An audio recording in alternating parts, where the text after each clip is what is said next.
got on the headset on the PlayStation, you don't hear yourself. You hear everybody else. You hear yourself when you're speaking. When you say it like that, it makes perfect sense. I just God damn it, damn. When you say it like that, it makes perfect sense. It's just I didn't notice my first time using headphones for a podcast, man. We had headphones in the locker room. It's my first time using headphones. I thought you were supposed to. I wore them. Yeah, me and Mike wore the headphones. Yeah, I never wore headphones. Yeah, you're not supposed to. You ain't never been to the studio. Damn, you never rapped, man. Yeah, I rapped, but I mean, you never been to the studio, man. Nah, not in the studio. We was on a computer in Charles Smith Hall. So when you do that, you only hear the beat, right? You don't hear yourself. But that's why you said I never had headphones on though. Oh no, you use the headphones to hear the beat. That's why you like this, so you can hear yourself. I told you play that back. Tell you we was in Charles Smith Hall, second floor. You know the studio at Norfolk State was free, right? In the Fine Arts building, you just have to reserve a time. Never knew that. Never knew that. I'm sure Tommy never knew that either, because Tommy was recording songs in our room in Charles Smith. Like Kappa Tommy? Yeah. Yeah, dude, it was free to use it. You just had to reserve a time. Never knew that. The stuff you never knew. But anyway, bro, we rolling. We've been live this whole time. So to all my people who still watch wrestling, to all my people who still watch wrestling, who love wrestling, who is listening to us is ramble. I can't talk. I need some water. I can't nigga so from Suffolk, dog. Damn, this nigga so from Suffolk, yo. This is episode 11, man. It's been a couple weeks. Yeah, man, technical difficulties. Yeah, also, I thought was technical difficulties. Last week was technical difficulty. I can see you last week. This week I couldn't hear you. So yeah, so last week like we had some technical difficulties, man. But we here. Yeah, man. As we build and grow, dog. Just bear with us, people. I promise you, we gonna get it right one day. We gonna get it right, man. We'll get it right, man. Our third partner in crime, Willie R. He told me not to call. He just told me in Cleveland not to call him that. Our partner in crime, Willie. Yeah, I cut that out, Willie. He's disrespectful. The man clearly said, "Don't call him by his real name." Yeah, he said, please. I you see, I stopped in the middle of it, though. But anyway, man, he'd be on the next one, man. But I'm Steve Dent. What's up? It's your boy Shaq, man. How y'all doing out there, wrestling fans? What's popping? What's popping, man? What's popping? It's good, man. It's been an interesting 2 weeks for myself. 3 weeks, actually. I got a reel coming for y'all. I've been on kind of like a wrestling tour that ends tonight. When we go check out AEW Dynamite / Rampage in Norfolk, Virginia. This in our backyard. For those of you that don't know, we live in the 757. We're in the Hampton Roads area. So we rarely get to go to a show that comes to our backyard where we live at.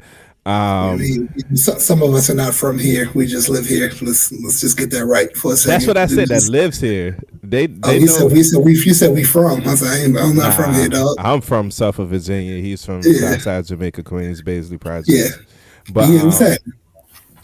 But yeah, where we live at is rare. Like we maybe get SmackDown. We either get Raw or SmackDown once a year. Yeah, and then we once a year. And then we either get and then AEW is they love this area, so AEW comes here once a year because this is more than once a year for real. They be here a lot. Because Hangman's from Virginia, even though he's not from the 7-5. Well, it's also they're doing like the old Turner broadcast network. Because remember when WCW was around on Turner, the South was their region. Like they stayed in the South, they stayed in the Midwest, and that's why they call WWF up north. Like they stayed in the North, and WCW stayed in the South and in the Midwest. So we kind of get the Turner treatment. Yeah, man. So so we get to go to that tonight, but.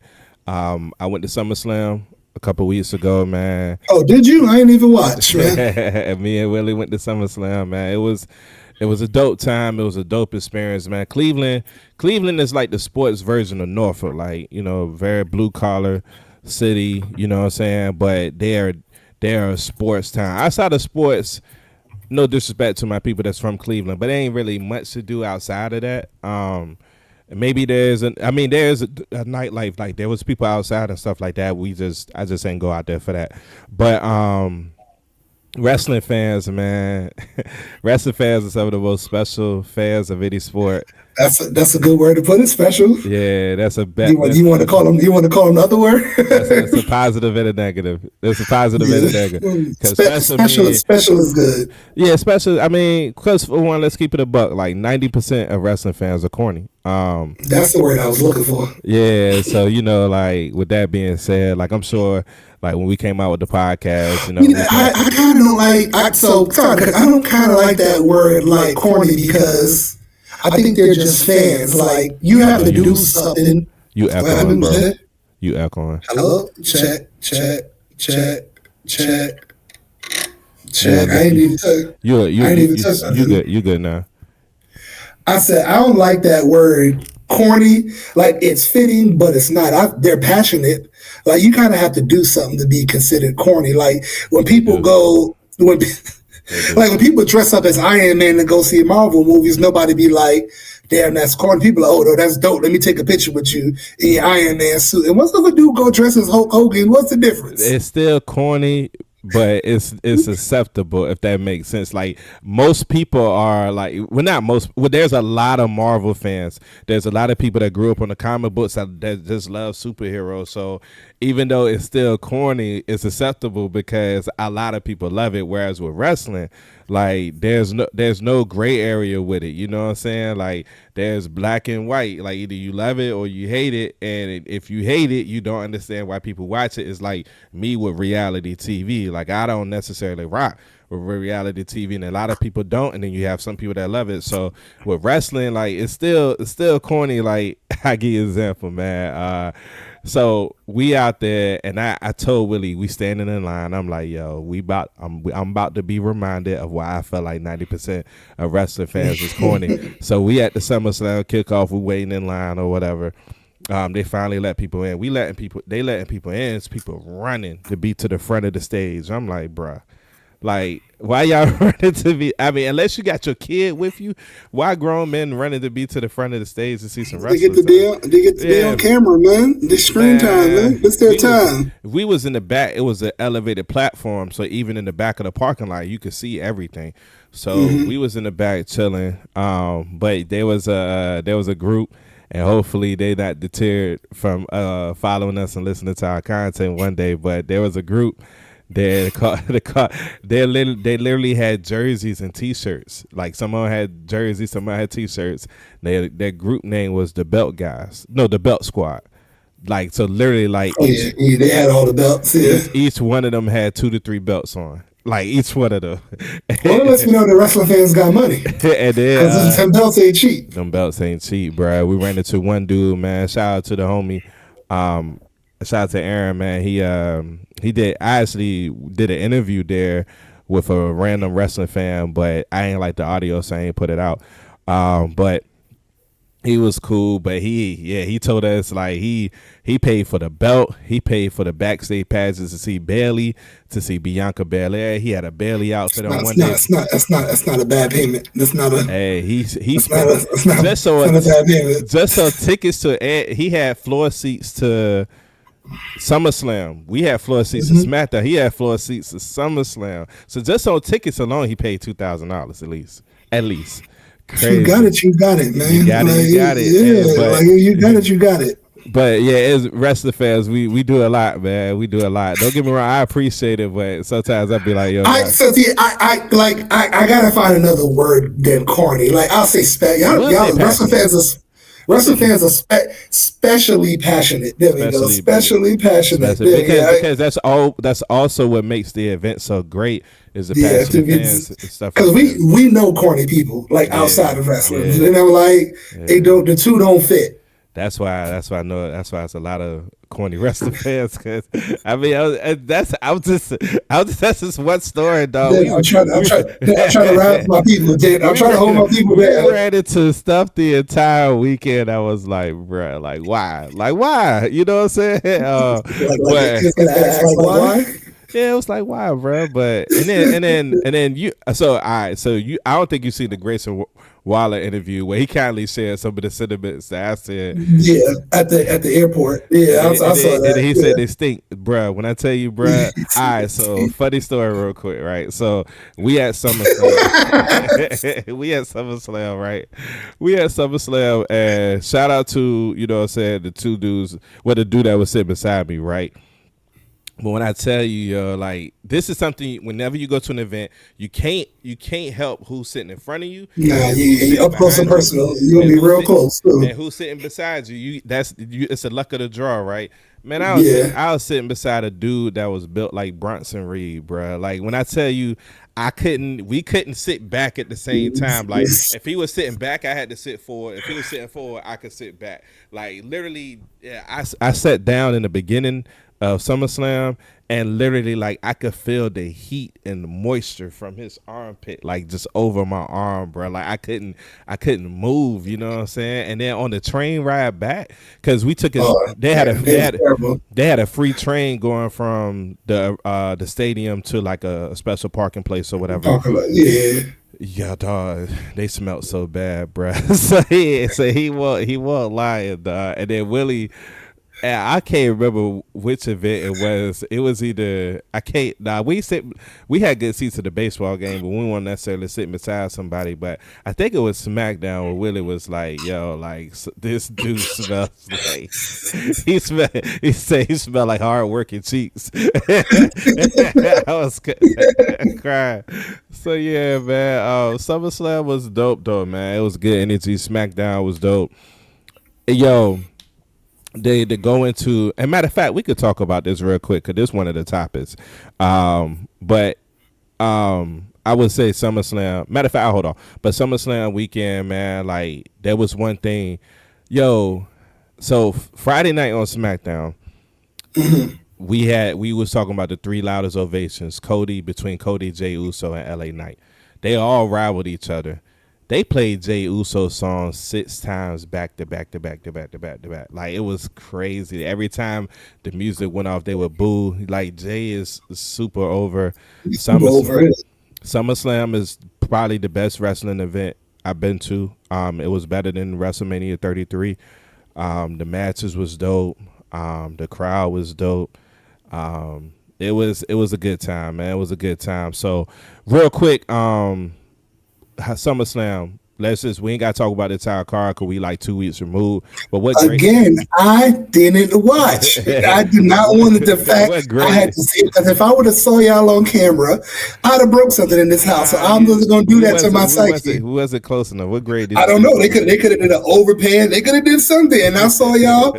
I would have went ballistic in this house. Nope. You got a grade for it? Yeah, I do, man. I watched it after. Once he said y'all weren't on camera, I watched it after. What grade did you give SummerSlam? SummerSlam gets a solid B plus. Okay, I was talking solid about, B plus. There was no match. I didn't give no match under a B. No match under a B. The only A match I gave was Gunther and Drew McIntyre. So that was your match of the night? Not Skilly. Gunther and Damian Priest. Yes, that was my match of the night. Yeah. Okay. So everything else was B pluses, B minus. I gave it an A minus, simply because I got same thing as you. I didn't no match lower than a B. Even Nia Jax versus Bayley was a good match. Each match was good. Great. Nia did her thing. Shot Nia, I apologize. You worked on you went away. You worked on your craft, and you are killing shit right now. So Nia, great job to you, sweetheart. Yeah, Queen Nia, lay baby. We so.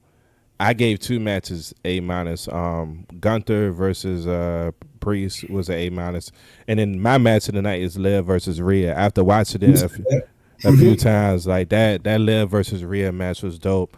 I think Logan Paul versus LA Knight got a what's the word I'm looking for? They got an argument for number 1 as well, but I got Liv versus Rhea.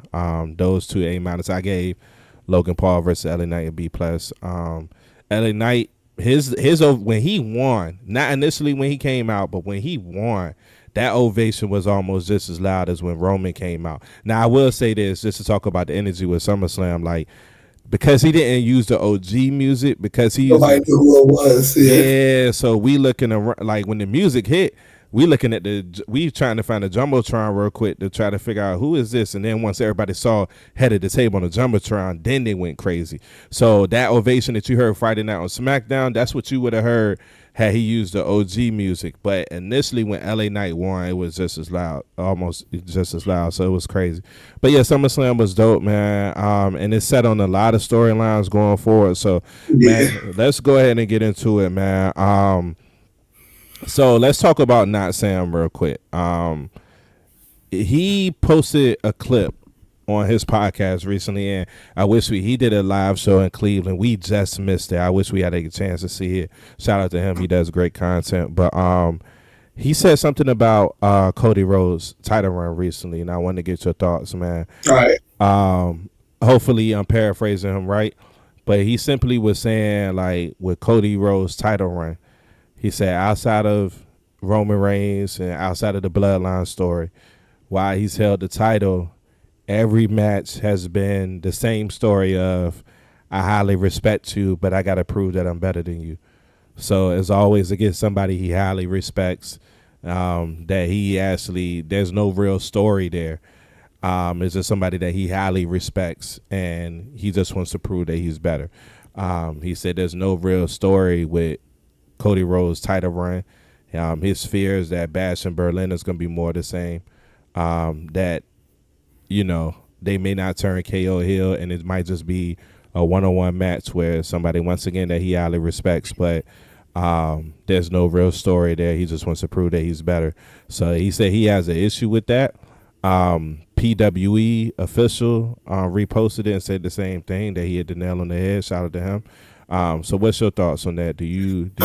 I agree with that. There's been no real story, but we do have a video dropping on Friday that I think is going to change that, because I do 1000% believe that they're about to turn KO heel. I'll go into a little bit more details in the video about how I think it's going to happen and why it happens, but that right there can be your storyline, this first real storyline match at Bash in Berlin. But do you think, I think the question I was going to ask you was, do you think that synopsis has hurt his title reign? Not yet. Like, it can, if it keeps on going on this trend, yes, but not yet per se. It can get that way. I don't have a problem with it. To me, it's a typical babyface title run. And it's working because Cody is over and he's cutting elite promos and stuff like that. But I get the criticism because it's like, all right, you remember when me and you was talking about Marvel, and you said that you believe what some fans out there believe as well, that Marvel ended with Endgame, that MCU ended with Endgame, and my argument was that it didn't end with Endgame. It's just that Endgame is the greatest superhero movie ever, and when you try to follow that, sometimes, you know what I'm saying, it doesn't live up to the expectations. Like those first 23 to 25 movies that set up Endgame, that's a legendary run franchise. This has never been done before. You've never seen that happen, where you have 25 movie storylines meet up in that ultimate movie of Endgame, and it's hard to follow that. I feel the same way about Cody Rhodes' title run with Roman Reigns. Like, following Roman Reigns, the man was champion for 4 years, went on a legendary run, memorable moments and stuff like that, and he's a victim of people didn't know what they had until it was gone.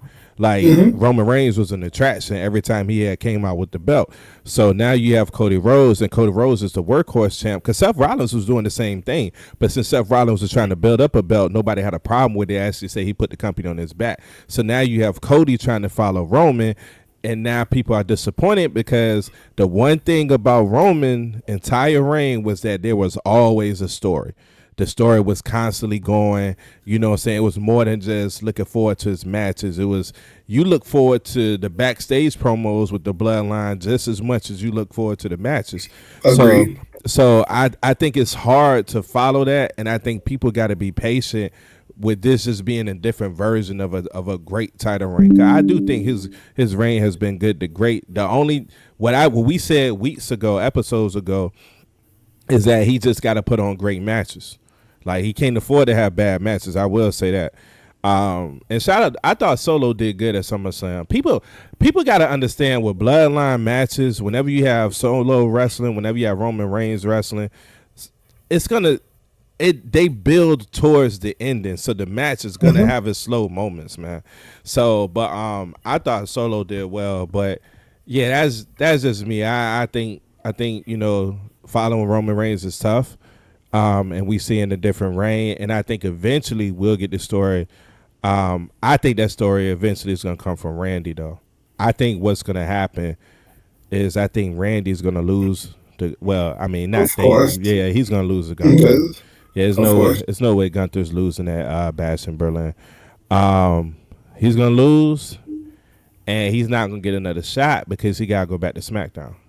Right. Okay. But the way he's gonna lose the Gunther is gonna be like very close. Like he almost had it, and then maybe he made like a key mistake, and it's eating him alive. And the only way he gets another shot is to go after Cody Rhodes. So yeah, man, I think that's what's gonna happen. But so you said they'll turn Randy instead of KO? I don't know if it's gonna be a heel turn, but it might be. All right, so we'll put it like this: who are the top heels besides the Bloodline? Who are the top heels on SmackDown? That's a good question. No, see, besides the Bloodline, who are the top heels? There is none, right? Top heel. Nah, not that I can think. So they have to have a top heel on SmackDown, right? Because the Bloodline is going to be wrapped up in their own business, right? So they're not going to see the title, right? I can't. So somebody has to be the top heel because you can't have Big Cody is the ultimate babyface. So you can't do all his matches be babyface. He has to have some reason now to say to step away from. I respect you. I have to challenge. That's a good point. I could see. Ooh, I'll make a video on that. I just thought of something. If they do Randy, I can see how it can happen. I can see Randy going after Cody, and then I think it would set up a situation where, because I firmly believe, so there's talks, we can get into this. There's talks of the regime now wanting John Cena's reign to end at WrestleMania. Hold tight before we move on. I'm looking right at the camera. Triple H. If you turn Randy Orton heel, you have to bring the punt back. You have to. If he kicks Cody Rhodes dead in the head to turn heel with the punt, yeah, amazing. And we're going to clip this too when it happens. We're going to clip this too. Today is August 14th. Yeah. So if it happens, we're going to clip it and we're going to say, damn it, yes, we watched wrestling, was right about it, and we knew it was going to happen. So they talking about John Cena's his retirement match, of course, being at WrestleMania 41, but it being him facing Gunther for the title and trying to break the record at WrestleMania 41. So I think what could happen is Randy does turn heel on Cody. He ends up losing, of course. I firmly believe there will be one more match between Randy Orton and John Cena before John Cena retires, and it could be a situation where Cena is coming to Randy like, yo, like I don't recognize you, kind of like trying to check him as a friend or whatever, and then they end up having a match or whatever, and then he punts him in the head too. I think it's gonna be a short heel run, but the only reason why I question whether they do it or not is because Randy is so over right now in his career. And he seemed like he's just having fun. Like, I don't even know if he wants a heel turn, but I think Randy enjoys being a heel. I think he does too. But I think he enjoys what's going on right now just as much. They was never singing his song before. You know what I'm saying? Before he took that break, he comes back. Now you got every crowd in every arena singing your songs. Like that, like Randy. He just read up for another 5 years too. So shout out to Randy. He got a different aura about him right now that we haven't seen in a long time. So maybe he enjoys what's going on, man. As far as Bash in Berlin, I'm kind of correlate the two. There's a lot of people saying that SummerSlam was predictable, which it was. The only reason why I lost was because I switched my pick between Braun and Sammy, and I knew Braun was gonna win, but I just didn't want us to have the same exact picks for each match, so kind of wanted to switch it up. But since SummerSlam is predictable, Bash in Berlin is kind of looking like more the same because you got Gunther versus Priest. And we know, I mean, not Gunther versus Priest, Gunther Gunther, versus Randy Orton. We know Randy. Gunther's gonna win. They just announced that the Terror Twins, Damian Priest and Rhea Ripley, gonna face Liv Morgan and Dirty Dom at Bash in Berlin. We know the Terror Twins are gonna win because that's gonna set up their individual matches going forward. Whether Priest gets another shot at Gunther or whether Rhea gets another shot of Liv, so we know that's gonna set that up. So is WWE, is that true that it's too predictable right now? And if so, is it a problem? So SummerSlam was very predictable as far as a majority, about 95% of the matches. But I don't mind predictable as long as you can, number one, because you can be predictable but put on a great match, but also how well do you progress storylines. Like that's what matters at the end of the day. Like as long as you progress and move things forward, that's cool. Like you can be predictable, but what are you helping or are you hurting? Because who didn't know? Like everybody knew Cody wasn't losing that title to Solo. Everybody knew that. But what's going to happen in the match to help progress the Bloodline story? That's a fair point. You see what I'm saying? So yeah, so I don't mind predictable as long as number one you put on a good match. It doesn't have to be a classic. Right. You put on a good match. Right. You put on a great match, and also you progress things forward with your storyline. I don't even have nothing to follow that. That's perfect. That's perfect. Like I kind of do this, man. I kind of know what I'm talking about. That's perfect. You're right. Like as long as we see how it plays out, it's like sometimes sometimes I'll watch or I'll read about something and then want to see how it plays out. Like perfect example is Game of Thrones is going on right now with House of Dragons. Like the people that read the book, like they know how this is going to end, but they're watching it because they want to see how it plays out on TV. So that's perfect. All right, couple more things real quick, and then we're gonna get up out of here.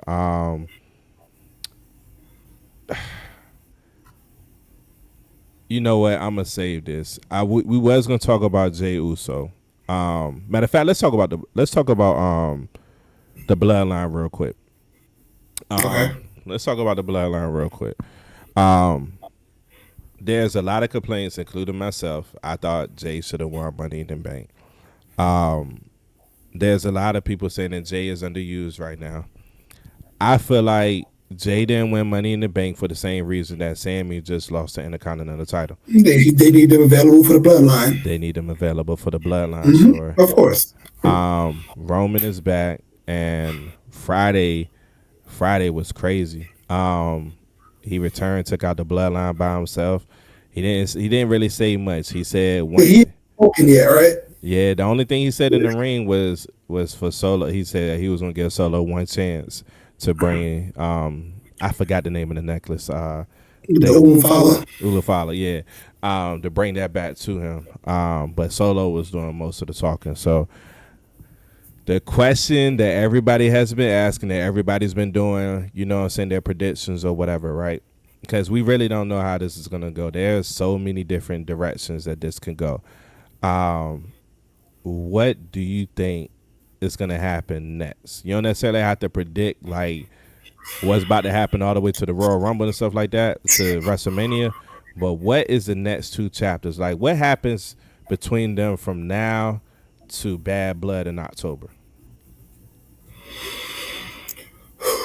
So I don't see Roman being a every week character because he hasn't been that for the past 4 years.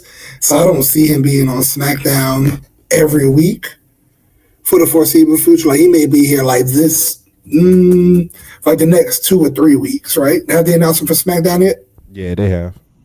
They have, all right. So I don't see him being there every week. So now you kind of have to get other storylines going on. So I kind of think we might get some tag team rivalries between Tama Tonga and Tonga Loa, and then bringing Jimmy and Jay back together somehow. Okay. And then they challenge them for the tag titles somewhere, maybe a Bad Blood. So I think so. All right. So I do think Roman is gonna be there for a good time because he's been gone so long. He might miss a week in between. But I do think we're gonna see him a lot. And I think this week on SmackDown, I think is when he's finally going to speak. Um, He's not gonna speak. you think Paul They, they Heyman? they they did it perfectly by just bringing Roman back. You save another surprise by doing Roman and Paul individually, and we're just gonna hear Paul Heyman's voice over the microphone, and the place is gonna go crazy again. Beautiful, beautiful. Save two Yeah, surprise hold on. returns. You don't think Roman going No, no, no. Roman can speak. Let's all right. He he's can going talk to, now. yeah, he could talk. He can talk now, but when you have sort of like if you have a great lawyer, what the hell am I talking for? Yeah, that's why I hired him. You do all the talking for me. They both going to talk. They both going to talk. That's been the kind of like the consistency. That's the one thing that's been different between Roman Reigns with Paul Heyman and Brock Lesnar with Paul Heyman is that Paul will talk, but Roman also talks as well. So I do think I don't think we're gonna see Paul Heyman Friday. That's just me. I don't think we're gonna I see. didn't say no. I didn't. I don't know Yeah, about Friday. I don't know yeah. about Friday. I think it's just gonna be Roman, and I do think we're gonna hear Roman talk. He may not get a full promo, but I do think we're gonna hear him speak. I think what's gonna happen next is I think we're gonna start the motion of him eventually realizing that he can't do this by himself. Whether that happens when he finally faces off with Jacob Fatu, or whether that happens as early as Friday when he realizes he can't do it by himself, like just kind of like plotting and he can be giving a promo saying how he gonna take the whole tribal chief reign back, but he know he can't do it by himself. I think this starts the arc of now that Sammy's done with Braun Breaker. I think this starts the arc of him trying to repair those relationships between Jay and stuff like that. I think we might see Jimmy Friday. And that's another thing we don't know. We don't know. It's a lot of pieces in play. When is Jimmy gonna return? When exactly is Paul gonna return? When is we gonna see? When You is we got gonna Zilla. You got Hikaleo. Hikaleo? Now Zilla ain't signed yet, so He's not. I thought he was. nah, Zilla ain't signed yet. Zilla ain't Okay, signed. I thought Zilla was signed. All right. Nah. So Zilla just won the Reality of Wrestling Championship. Yeah, I know. I saw that greatest rookie. He having a hell of a rookie run. He having a hell of a rookie run, but he not signed. He not signed yet. So, I think I personally, here's what I think is going to happen up until War Games. How we get there is going to be very interesting, but I do think the four is going to be the four that we see with the bloodline now: Jacob Fatu, the Tongas, and Solo versus Roman, the Usos, and Sammy. I think that's going to be the 4 versus 4. I think Hikaleo, I think he makes his debut at War Games, and I think he helps Solo and them win that match. So now there's talks that Jacob Fatu could be turning on Solo, but that's a lot of predictions. But that's what I think we happen. But the interesting part, like you just said, is like, how do we get to that? Like I know what's going. I know the 4 versus 4 that's going to be at War Games. How do we get to that? You know what I'm saying? Now they could hit us with a swerve and do 5-on-5. You could Yeah, I was saying it might be 5. you could have Jacob and Zilla join with Roman, and then you could have Hikaleo, and Hikaleo is definitely going. No, because I think they're building towards Jacob and Roman, so I don't see Jacob turning. They're definitely building towards Jacob and Roman. That's why they haven't had them face off yet or anything. So Jacob's staying with Solo. Yeah, that Roman's gonna have a. I think Roman's gonna have a match at either Roman's gonna have a match at Bad Blood, or the Usos might be back together. But here's where I don't know exactly when it's gonna take place, because the way the Bloodline story has always gone, there's been builds up to stuff. I think this gonna be a long term build up to the Usos getting back. I don't think we have a match with the Usos until after War Games. I think from now until October, November is how long it's gonna take for the Usos to get back together. I think they're gonna milk that. They're gonna milk that, and I think the perfect way to milk it is by having Jay team with Sammy initially. Pause. So yeah, pause. That was crazy. That was crazy. Yeah. And I think the perfect way to do that is by having Jay try to team with Sammy first, and then we see Jimmy, and Jimmy's trying to like that could work. Yeah, so I think they're gonna do a slow build to that. So we'll see, man. But it's a lot of different versions of where this can go. A lot of different scenarios, man. It's officially, I told you when Roman comes back, the Bloodline storyline is officially the best storyline in wrestling. And sure enough, it is, man, already. So, last thing I want to talk about, and then we're going to get up out of here, man. All in this next week. We can't say that for next week because we can record because we still got another show. We still got another show. I was just going to ask you, like, Okay. about the build up towards All In.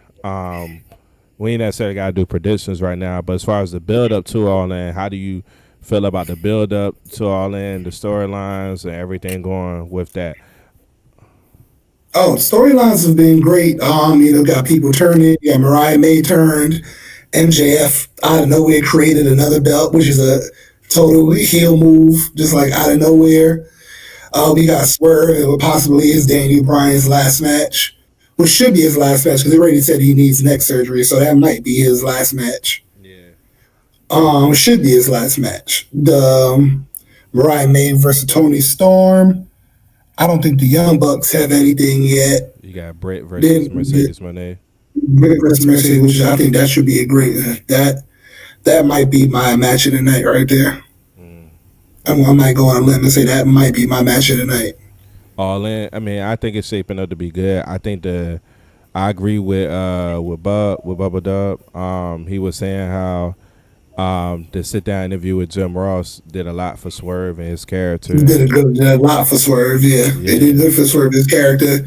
Swerve is holding it down right now, and he's doing great work. Great work. Yeah. And it's good to see somebody come from where we first saw him on NXT to now building up all the way up and being a champion of another promotion and getting that time to shine, character work, character development, promos, all that. It just shows you that, if you grind, you will get that shot. Yeah. May not be in the promotion you want or you started out in, but you will get that shot eventually if you're that damn good. Yeah. I mean, some would say his title reign better than Cody's right now. I would actually have to agree with that. I could agree with that too. Because Swerve got the classic matches in his reign. The only thing I ask is, Tony, please, after DB retires, please hire him to help you on creative. Please. They'll be crazy. Please hire him to help you on creative. That's my only ask. Yeah, please. They'll be crazy not to. They'll be crazy not to, man. Well, that's it, man. Well, I do got this or that for you, sir. You can't end without this or that, man. All right, cool. So, all right, Quincy, on this week's this or that, I'm going to give you 2 matches, right? Right. And all you have to do, I don't want to do this. All right, I'll let you decide. You want to decide which was the better match, or you want to decide which one do you prefer? Can we do both? Okay, sure. We can do both. All right, cool. Let me see. Let me go to my list here. Okay. Shawn Michaels versus Undertaker, WrestleMania 25 versus Bret Hart, Stone Cold at WrestleMania 13. Better match, and I prefer Shawn Michaels versus Undertaker, WrestleMania 25, greatest WrestleMania match of all time. I have that as the greatest match of all time, but yeah. You have it as the greatest match of all time, period?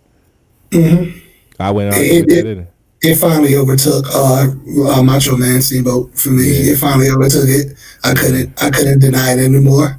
Yeah, for sure. All right. We have New Day versus the Usos, Hell in a Cell versus Young Bucks and Lucha Bros in the cage match. All right, so the one I prefer is the Usos versus New Day. I think that showed New Day in a different light, but the better match is Lucha Bros versus Young Bucks. I've been a big Lucha Bros fan for a while. Lucha Bros, I think, real quick, Lucha Bros coming to WWE is going to be a game changer. Well, Penta said it was bullshit, but it could be a work. It's a work. They going. Yeah, Penta said it's bullshit. Charlotte Flair versus Sasha, Hell in a Cell, or Becky Lynch versus Bianca, WrestleMania 38. You said Charlotte Flair versus Sasha at Hell in a Cell? Yeah. And Becky Lynch versus Bianca, WrestleMania. At WrestleMania 38.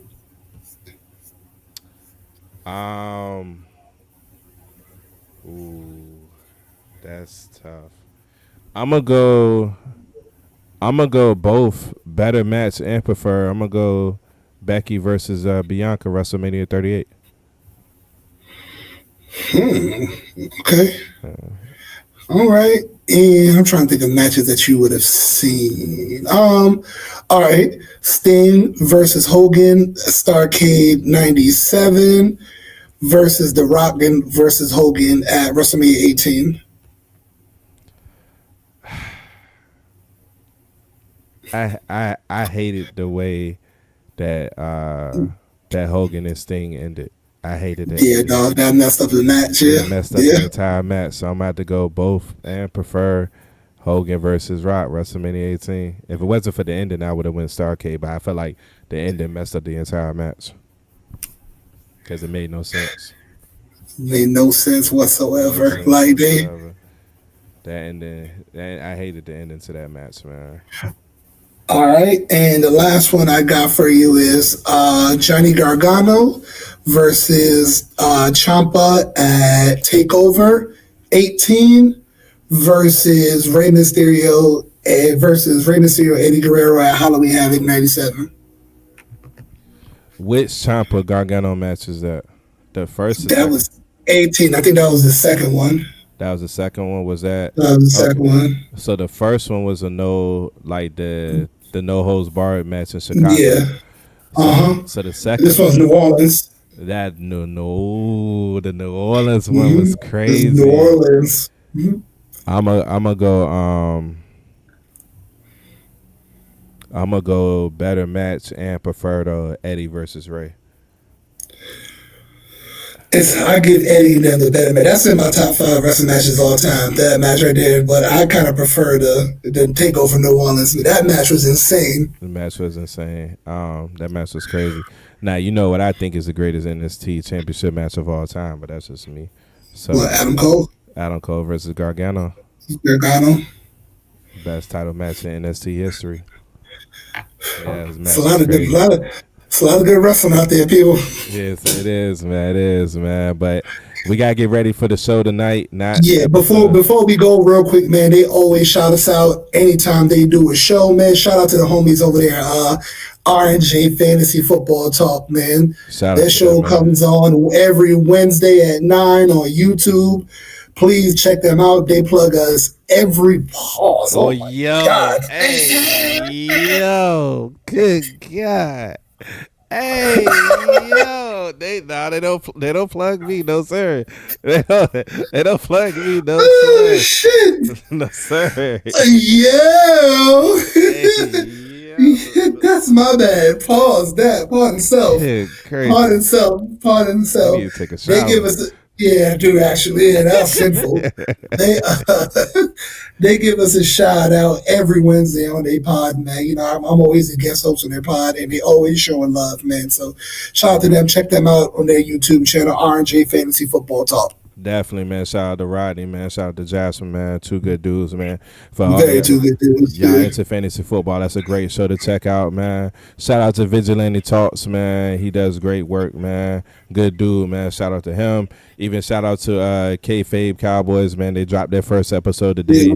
Shout out to K-Fabe Cowboys, man. Can't wait to link. What up, Shad Nick? Yeah. Shad Nick. Shout out to y'all, man. So yeah, man, until next time, man, y'all know where to follow us. Y'all know where to find us: Instagram, YouTube, Facebook, Twitch, TikTok. We all over, man. So Black Planet, MySpace, Me, Hermente, you know, we on all that, man. So make sure y'all like and subscribe to the content. Make sure y'all continue to follow us. Make sure y'all continue to talk wrestling with us. But until next time, man, y'all have a great week. Yeah, thank y'all for letting us be y'all tour guide, man. Peace out.